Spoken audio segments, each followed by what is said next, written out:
और अब बात करते हैं झारखंड के पूर्व मुख्यमंत्री हेमंत सोरेन की, जो इस वक्त जेल में बंद हैं। उनके खिलाफ जो चार्जशीट फाइल हो रखी है उसमें एक बड़ा खुलासा हुआ है और एनडीटीवी के पास हेमंत सोरेन के खिलाफ जो चार्जशीट है उसकी कॉपी हाथ लगी है, जिसमें कि कई बातें निकलकर सामने आई है। जमीन हड़पने से जुड़ा ये पूरा मामला भी बताया जा रहा है। मुकेश सिंह सेंगर इस वक्त हमारे सहयोगी जुड़ रहे हैं ज्यादा अपडेट के साथ। मुकेश, ये जो चार्जशीट की कॉपी एनडीटीवी के हाथ लगी है उसमें क्या क्या बातें हैं? देखिए, जो चार्जशीट पेश हुई है, इस चार्जशीट पर जो कोर्ट है उसने संज्ञान ले लिया है और इस चार्जशीट में 5 आरोपी हैं, जिसमें सबसे मुख्य आरोपी वो हेमंत सोरेन है। भानु प्रसाद जो कि रेवेन्यू ऑफिसर था उस वक्त, वो उसमें शामिल है। इसके अलावा राजकुमार हैं, हिलारियस कच्छप हैं और विनोद सिंह हैं। इस चार्जशीट में कई बड़े खुलासे हुए, जिसमें कहा गया है कि जो भानु प्रसाद है वो कई सरकारी अफसरों और जो लैंड माफिया हैं रांची के और झारखंड के, उनके साथ मिलकर एक सिंडिकेट चला रहा था और ये सिंडिकेट जो है सरकारी जमीनों पर कब्जा करने काम कर रहा था। साथ में ये जो भानु प्रसाद है ये सरकारी दस्तावेजों में हेराफेरी कर रहा था। जो मालिकाना हक था जमीनों का, उस मालिकाना हक को बदलकर लगातार ये जो है जमीनों पर कब्जा करवा रहा था। और ऐसी ही एक जमीन रांची में जो हेमंत सोरेन हैं उन्होंने कब्जा की थी, जिसका जो एरिया था वो 8.86 एकड़ जमीन थी, इस पर कब्जा किया था।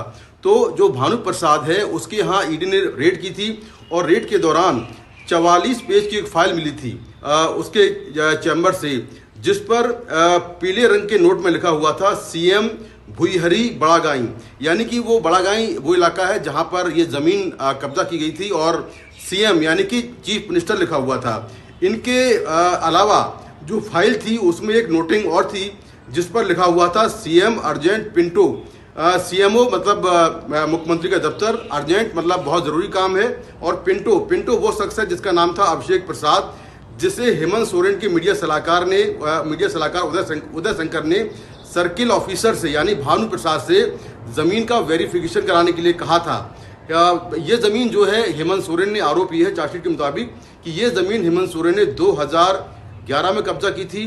31 करोड़ की ये लैंड थी और अपने खास गुर्गों रंजीत सिंह, हिलारियस कच्छप और राजकुमार के जरिए कब्जा की थी। और इस जमीन को लेकर जो कहा जाता है कि सरकारी जमीन थी जिस पर कब्जा हुआ था, इसको लेकर ईडी ने 2 सर्वे किए थे जिसकी फोटो भी लगाई है। भानु प्रसाद का बयान भी दर्ज किया है। इसके अलावा बहुत सारे लोगों के बयान जो है वो दर्ज किए हैं। जो प्रॉपर्टी का केयर टेकर है संतोष मुंडा, उसने भी कहा है कि ये जमीन जो है वो हेमंत सोरेन की है। इसके अलावा आरोपी विनोद कुमार के मोबाइल से कुछ फोटो बरामद हुई हैं। इन फोटो में ये कहा गया, ये फोटो में से ये संकेत मिलता है कि उस जमीन पर हेमंत सोरेन एक बैंकेट हॉल बनाने वाले थे। जब हेमंत सोरेन और जो विनोद कुमार आरोपी है उनके बीच की चैट हेमंत सोरेन को दिखाई गई तो उन्होंने कहा कि वो विनोद कुमार को नहीं जानते। तो इस तरह से ईडी ने काफी बड़े खुलासे किए इस चार्जशीट में और ये कहा है कि जो पूरे इस जमीन के जो तस्वीरें हैं, जो फोटो हैं, जो डॉक्यूमेंट्स हैं, वो सारे ईडी ने बरामद किए हैं। और ईडी ने इस मामले में 33 गवाहों के बयान दर्ज किए हैं, 51 बार रेड की है, 9 सर्वे किए हैं, 1.25 करोड़ कैश बरामद किया है और 3.56 करोड़ का कैश बैलेंस जो बैंक में है वो बरामद किया है। हेमंत सोरेन के घर से दिल्ली में 36 लाख कैश और एक BMW कार बरामद हुई है।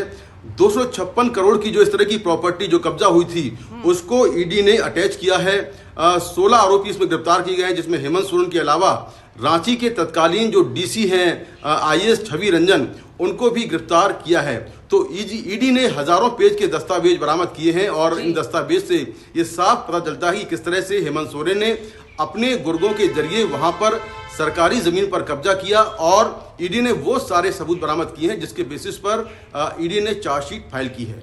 जी, जो सबूत यहाँ पर ईडी को मिले हैं उसके आधार पर ये चार्जशीट हेमंत सोरेन के खिलाफ फाइल की गई है। तमाम जानकारी दे रहे थे मुकेश सिंह सेंगर। बहुत बहुत शुक्रिया मुकेश आपका।